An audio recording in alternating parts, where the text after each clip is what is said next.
கட்டிக்கோ என்ன கட்டிக்கோ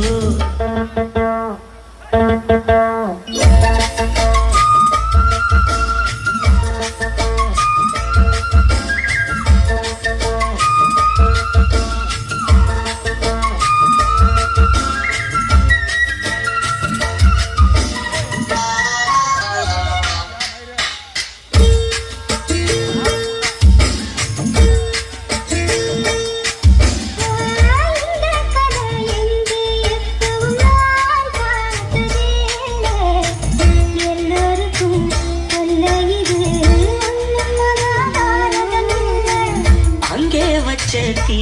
வந்து இங்கே பத்துது இப்போது என்ன பண்ண ஏது பண்ண